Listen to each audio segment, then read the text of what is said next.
les hommes tentaient courageusement de labourer les champs, en puisant de l'eau de plus en plus profondément dans la terre.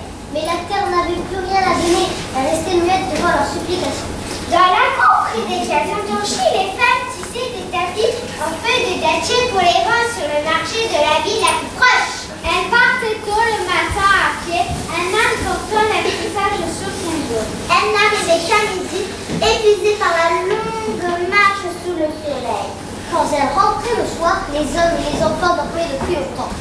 Leurs pieds étaient écorchés d'avoir parcouru tant de kilomètres. Mais les sacs de riz, les bidons d'eau, à qui coûterait l'argent de leur travail, étaient à voir sur leur plaie. Quant aux enfants, ils se rendaient chaque matin à l'école, mais avaient bien du mal à apprendre l'alphabet avec le ventre vide.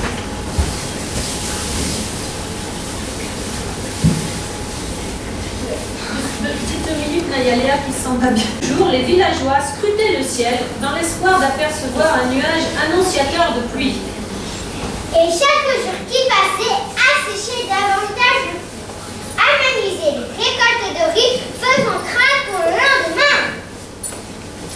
Un matin, sur la petite place en terre rouge, entre l'arbre à palabre et la case du chef, une graine que personne n'avait plantée donna un germe qui sortit de terre. C'était un petit germe, vert et tendre, dodu et prometteur comme un bébé bien nourri. Ce fut Kojo qui le vit le premier. Oh, mais qu'est-ce que c'est? Regardez, une pointe verte qui sort du sol, tendue vers le ciel, comme une pierre errante. Il s'arrêta, l'observa et alerta tout le village.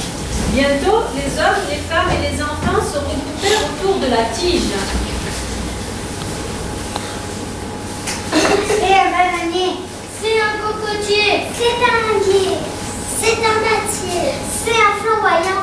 Quoi qu'il en soit, cette plante nous nourrira et nous désaltérera si nous en prenons soin. Calme. Kojo, tu en seras le responsable. Vous autres, allez chercher le qui nous reste. Le jeune garçon releva Pierre devant la tête et versa les premières gouttes dans la terre sèche. Le lendemain,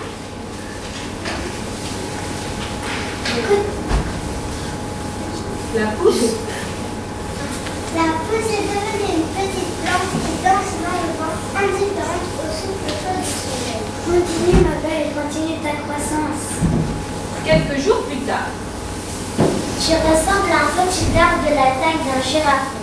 Avec tes branchages souples lancés vers le ciel, tu es un véritable miracle au milieu du désert. Les villageois dansèrent, remerciant les anciens et chantant des incantations. Matumbele, matumbele, matumbele, matumbele, matumbele, matumbele, imanisola, imanisola, matumbele, imanisola, imanisola, matumbele, cocoinagos, cocoinagos, cocoinagos, cocoinagos, paturios, jajarano, paturios, jajarano, patu pai patu, patu clemencio, paturios, jajarano. Au bout de quelques semaines, tu es devenu plus haut que les cases et large comme un éléphant. Les villageois aimaient se poser à l'ombre des heures où le soleil était à son zénith. les enfants apprenaient là leurs leçons avec grande facilité. Les femmes tressaient des paniers en chantant comme si la pluie n'était pas loin.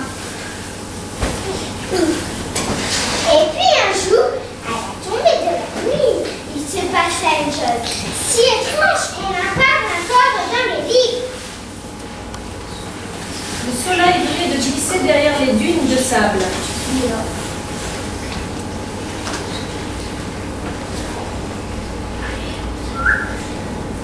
Puis j'aime te voir te balancer dans le souffle tiède du vent. Soudain, elle se mit à pied.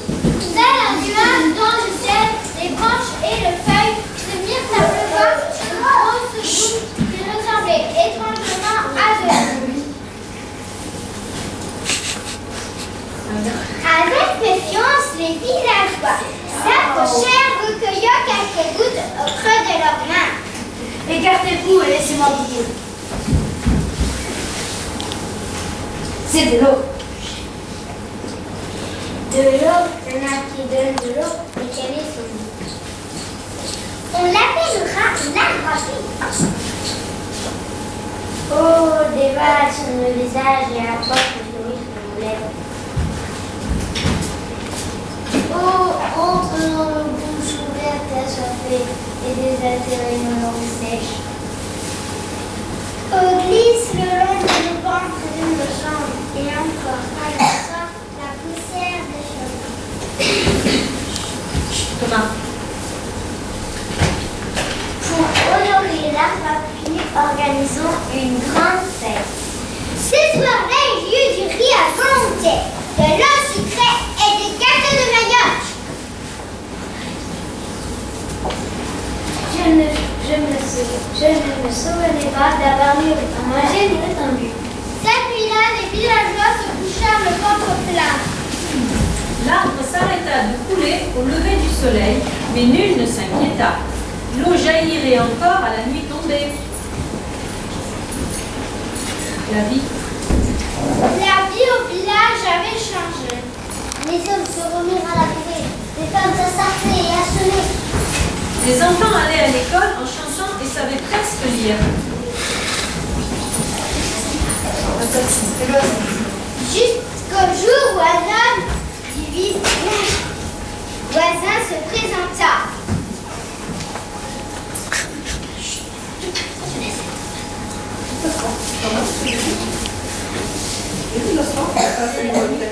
La nuit venait de tomber et l'arbre à pluie distribuait de l'eau aussi généreusement que la veille. L'homme assoiffé s'arrêta, l'observa et n'entre pas ses yeux. Dès le lendemain, il revint avec 2 seaux et autres fruits de l'air.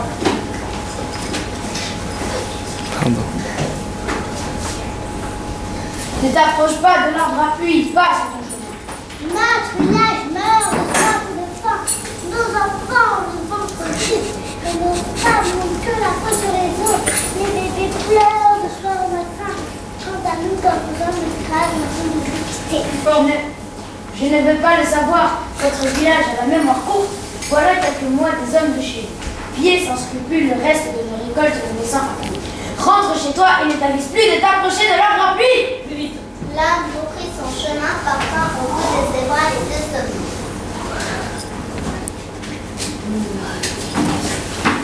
Le lendemain matin, Kojo, comme à son habitude, partit arroser l'arbre à pluie, qui d'ailleurs n'en avait plus besoin. En s'approchant de la petite pascouille, il occupa ses yeux. À la place de l'arbre à pluie, il y avait un trou. Un énorme trou béant dans lequel pendaient quelques racines arrachées. L'arbre à pluie n'était plus là. Il avait disparu. Mais où est l'arbre à pluie? Venez, une chasse terrible s'est produite. On nous a volé l'arbre à pluie. Notre vengeance sera terrible. Suivez-moi. Tout le village se mit en rage. La colère et un mauvais cri à porte. Les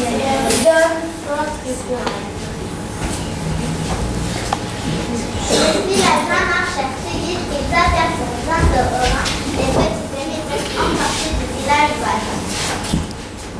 Regardez, il dorment encore. Mais je vous le dis, plus pour longtemps.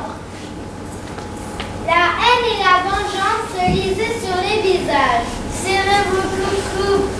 Regardez l'arbre à pluie comme il est majestueux, arrogant et fier. Ses branches sont tendues vers le ciel. L'arbre à pluie est là, planté dans le sol, aussi vif et aussi vigoureux que la veille. Comment est-il arrivé là? Un arbre fâcheux. Attendez-moi ici. Les villageois le regardèrent en s'éloignant en direction du village voisin. Quand il revint, il était accompagné de notre chef. Seuls les dieux peuvent faire marcher les arbres. Si mes hommes avaient dérobé l'arbre à pluie, ils l'auraient planté sur notre place et nous à mi-chemin entre les 2 villages. Tes paroles sont sages, nous te croyons. À la tombée de la nuit, munis de seaux, de barils et de bassines, les habitants des 2 villages se retrouvèrent sous l'arbre à pluie. Leurs yeux se jetaient des regards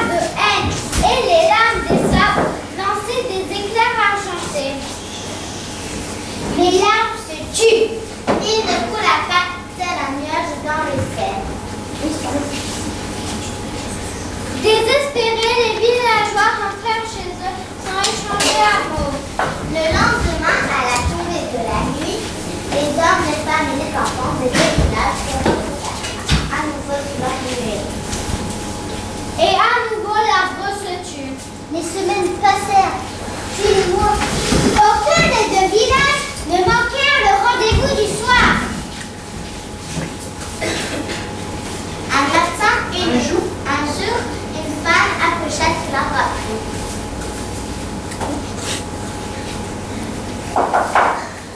Les femmes portèrent des linges de l'eau, chantèrent des berceaux de la nativité et accueillirent l'enfant comme s'il était des leurs.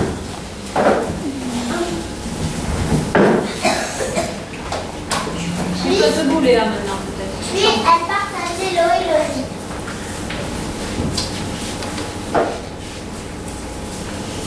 C'est le chant, c'est toi qui le lances. Je peux pas chanter.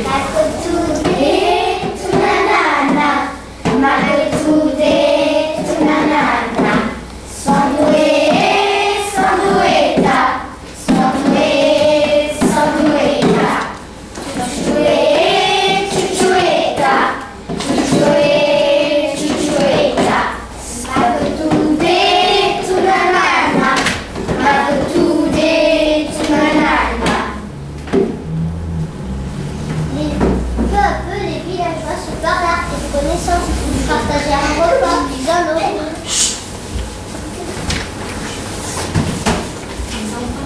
Les enfants des uns devinrent les amis des autres. Les femmes tissaient ensemble des tapis qu'elles vendaient sur le marché de la ville la plus proche. Puis elles partageaient l'eau et le riz. Bientôt, les deux villages ne firent plus qu'un.